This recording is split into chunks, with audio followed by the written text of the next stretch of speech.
çok keyif alıyorum döverken. Gerçekten sabırlı olmak lazım, işini sevmek lazım, işin içinde olmak lazım. Yani sen onunla yorulman lazım. Bunları da hakikaten dövmek zorundayız.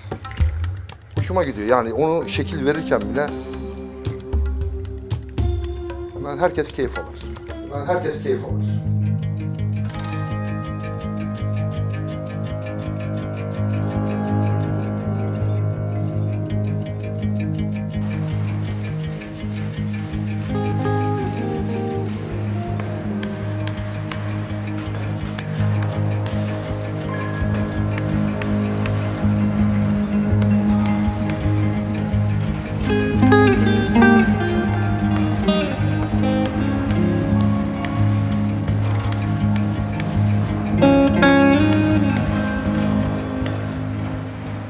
Yaşım 49. Doğma büyüme Kocaeli'liyim. Annem babam Amasyalı. Güzel bir şehir Amasya, gittiyseniz bilmiyorum. Çok güzel bir şehir, ufak bir şehir. 4 dağın arasında. Yeşillik, çok güzel bir yer. Kiraz olan yerler, kayısı olan, şeftali olan, elma olan çok güzel meyvelik yerleri var. Gitmenizi de tavsiye ederim eğer gitmediyseniz. 27 senelik evliyim, 2 tane çocuğum var. Bir kızım, bir oğlum var. İkisi de üniversiteyi bitirdi. Şükür. Annemle kalıyorum. 78 yaşında. Yaşlı bir kadın ama çok iyi bir insandır. Annem diye söylemiyorum. Hakikaten çok iyi insandır. Yani gelinine bile kızın benden daha iyi davranır. Çok iyi bir insandır yani. Demek ki yenge hanım da seviyor onu. Evet, çok seviyor. Anlaşıyorlar. Bir de iyi ki olmuyor. Yani hoşuma gidiyor. Benim orada dışarıdan baktığımda benim de hoşuma gidiyor. Mesela pandemi dolayında hasta oldum, rahatsızlandım biraz. Şükür bana çok iyi baktı. İlk defa yatağa düştüğümü hatırlıyorum. Yani 4 gün yatağa düştüm. İleriki yıllara baktım böyle 4 duvarın arasında. Acaba hastalanır da bakarlar mı bana falan diye kendi kendime düşünürdüm. Ama bana 4 gün o kadar mükemmel baktı ki. Şimdi ben işe nasıl başladım? Ortaokulu bitirdim. Ortaokuldan sonra babam dedi rahmetli, okuyacağım mı oğlum dedi. Dışarısı bana daha cazip geldi. Çalışacağım dedim. Çalıştım demir üzerine. Sonra bana dediler sen becerikli bir adama benziyorsun, seni dövme ustası yapalım dediler. 17-18 yaşlarında civarındaydım. 18 yaşında biraz çıraklık yaptım 19 yaşına kadar. Sonra dövmeciliğe başladım. Sonra askere gittim. Askerden geldim. Bu Gebze Spor'un aynı zamanda başkanıydı benim patronum. Ve spor başkanlığı yapıyordu aynı zamanda futbolla. Beni halı sahada top oynarken gördü, sen neden fabrikaya gelmiyorsun diye bana biraz şikayetçide bulundu. Abi dedim, anlattım durumumu güzelce ne. Yarın sabahleyin seni fabrikaya bekliyorum dedi. Hemen gittim, işbaşı yaptım tekrar. Bana hiç zaman vermedi, gezme fırsatı vermedi askerden sonra. Bir hafta ya oldu ya olmadı böyle. Fırsat vermedi bana.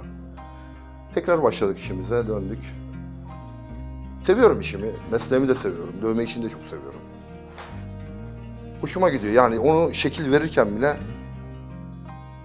çok hoşuma gidiyor böyle. Akıcılığı benim çok hoşuma gidiyor. Boyu, eni, çapı. Orada da bu işlerle uğraşıyordum. Çelik dövüyordum aynı zamanda. Sonra sağlam metale girdik Murat Bey'in sayesinde. Murat Bey o zaman bana yardımcı oldu. Erhan Usta dedi, seni aramızda görmek isteriz dedi. Hakikaten çok keyif alıyorum döverken. Özellikle de yani bu yumuşak malzemeler, daha tabii sert malzemeler makinenin gücünü etkiliyor ama yumuşak malzemelerde hakikaten böyle keyif alıyorsun dövdükçe. Boyu, eni, çapı benim için çok önemli. Her tarafı standart olması, baktığın zaman önce kendin, sonra başkasının beğenmesi gerektiğini düşünüyorum. Ben her zaman bu yöndeyim. Önce kendin beğenmelisin ki karşıdaki insan da beğensin senin yaptığın işi. Mesela çalıştığım arkadaşlar da sağ olsun bana çok yardımcı oluyorlar. Beğeniyorlar yaptığım işi. Hakikaten usta sen çok becerikli bir adamsın falan diyorlar. Yani ustalar da aynı şekilde söylüyor bunu. Büyük malzemelerde özellikle.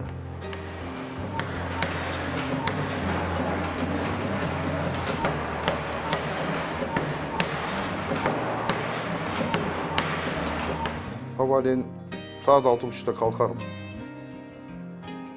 Kahvaltımı ederim, güzelce namazımı kılarım. Sabah namazını kıldıktan sonra işime başlarım inşallah. Besmele ile girerim fabrikanın içine. Dedim ya demin şükür Allah'a kaza görmedim. Bunlar önemli şeyler. İnanmak çok, inanç olmak çok önemli. İnançlı olmak lazım. Şükür Allah'a besmele ile girerim işime başlarım. kazasız, belasız şükür akşam ederiz inşallah. Peki bu dövme sırasında hiç kaza yaşadığın oldu mu? Hiç yaşamadım. Aşağı yukarı 32 yıldır bu işi yapıyorum. Hiç yaşamadım. Şükür. Yani bir tarafımı kanatmadım. Hiç hatırlamıyorum yani. Yoksa dövme tehlikeli bir meslek. Evet, çok yanındaki insanlara da dikkat etmem lazım aynı zamanda. Ben buna vurduğum zaman makinede yanımdaki arkadaşıma da zarar gelmemesi lazım. Ben onu bile düşünüyorum. Çünkü bazen öyle geniş malzeme de oluyor. 1000'e 500 malzeme oluyor genişliğinde. Çekişi dar. Malzeme esniyor, zıplıyor. O şekilde olduğu zaman yanındaki insanı da koruman lazım. Ona da zarar gelmemesi lazım. O da ekmek yiyor. Aynı zamanda o da aile geçindiriyor. Basit bir şey değil bunlar. Hem onu hem kendi işini aynı zamanda güzel şekilde çıkartman lazım. Önce kendin beğenmen lazım dedim ya. Dövme ustası yetişiyor mu Erhan Usta? Peşinizden gençler geliyor mu? Tercih ediyorlar mı? Yetişmiyor. Yani yetişmesi zor. Yani herkes aynı kafada, aynı zihniyette değil. Yani bir şey yaparken sevmek lazım. Bu işi yaparken yani ya akşam olsun da ben eve gideyim diye bakmamak lazım. Yani ben buradan nasıl ekmek kazanırım, evime nasıl helalinden götürürüm, nasıl çalışırım, nasıl daha güzel iş yaparım. Ya ben bu çapı dövdüm, 1,5 santim bıraktım. Ya bundan 1 santim çıkarıp da pososunu az verip de tornada pisliğini nasıl az çıkarırım. Ben bunların hesabını yaparım yani. Bu işini sevmekle alakalı bir olay. Hakikaten sevmek önemli. Gerçekten sabırlı olmak lazım. İşini sevmek lazım. İşin içinde olmak lazım. Yani sen onunla yorulman lazım. Yaptığın işten keyif alman lazım. Ben bunu yapıyorum. Biraz sonra atacağım zaman aşağıda bakmam lazım. Ben bunu nasıl yaptım? Neye göre yaptım? Hakikaten sevmek lazım. Yanında ama çalışanlar var şimdi Erhan Usta. O gençlerden umutlu oldukların vardır değil mi? Onlar da öğreniyorlar mı yavaş yavaş? Var. İşlerinde 2-3 tanesi gerçekten becerikli. Yani ileriki yıllarda 2-3 tanesi hakikaten becerikli. Yani bu işi yaparım ben diyecek yeteneğe sahip. 3 tane sayabilirim. Bu işi öğrenmek istiyorsan, severek yapmak istiyorsan, bu işten keyif almak istiyorsan mutlaka dikkat etmen lazım. Ne yapıyor usta? Bu usta ne yapıyor? Bu usta neresine vuruyor malzemenin? Bu usta ne yapmak istiyor çalışırken? Sadece vinç kullanmakla, sadece bilmem neyle olmuyor. İsteğimiz, arzumuz o zaten, buranın yürümesi lazım. Bu ben devam edeceğim anlamına gelmiyor. Çünkü bir gün bitecek bu. Benden sonraki insanların da bu işten, ya bir Erhan ustamız var. Ben nasıl diyorum benim rahmetli ustam, Allah razı olsun. Ekmeğini yiyorum ona. Öğretti bana bir şeyler. Benden de birisini beklerim yani, der ki bir ustamız vardı Allah razı olsun, elimizden tuttu, yetiştirdi bizi. Hep iyilikle gitmek lazım, kötülükle değil. Hiçbir şey kazandırmaz kimseye bir şey bu. Ben arkadaşımın öğrenmesinden keyif alırım. Nasıl derslerde paylaşıyor, hocamız geliyor anlatıyor, dinliyoruz. Öğretmenim bilgiyi paylaşıyor, öğrensin diye. Bu da aynı.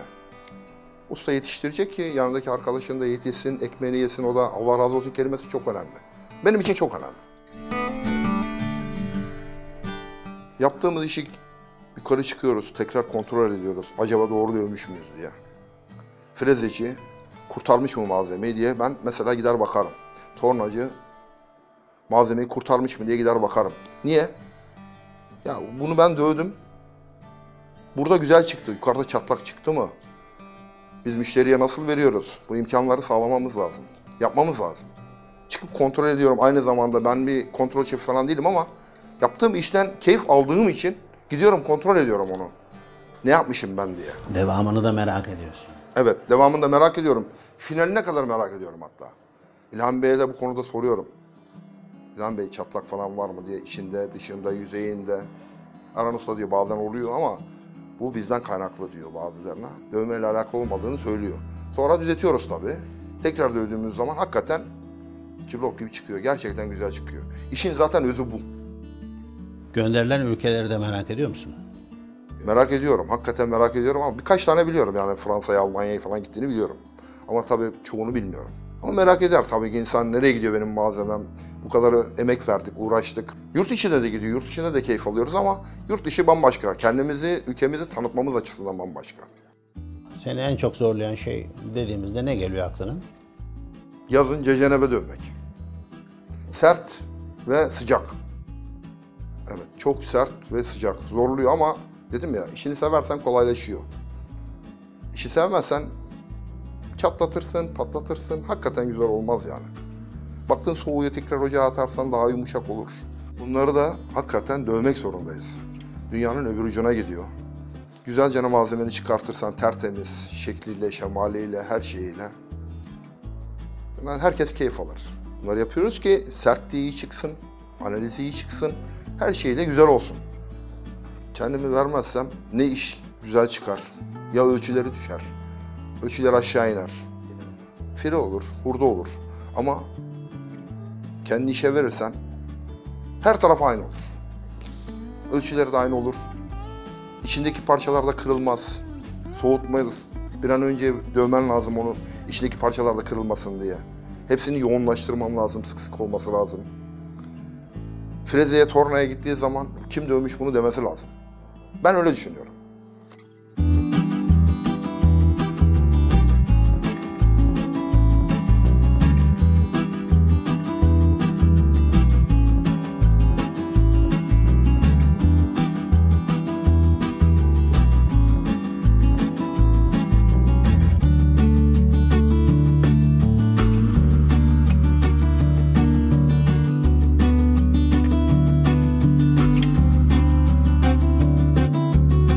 Pazar öğle namazına gittim. İhtiyar bir amcanın yanına oturdum. Yaşlı bir amca. Bana dedi, tanımıyorum, görmüyorum. Ne iş yapıyorsun oğlum sen dedi. Dövmeciyim dedim. Oğlum dedi, ayıp değil mi dedi ya. Namaza geliyorsun dedi, dövme işleriyle uğraşıyor. Kola bacağı dövme yapılır mı dedi. Tabii benim o aklıma gelmemişti önce. Sonra dedim, amca öyle değil, ben dövme, demir, çelik dövüyorum dedim, makinede dedim. Anlattım durumu. Öyle desene oğlum dedi ya. Böyle bir anım olmuştu.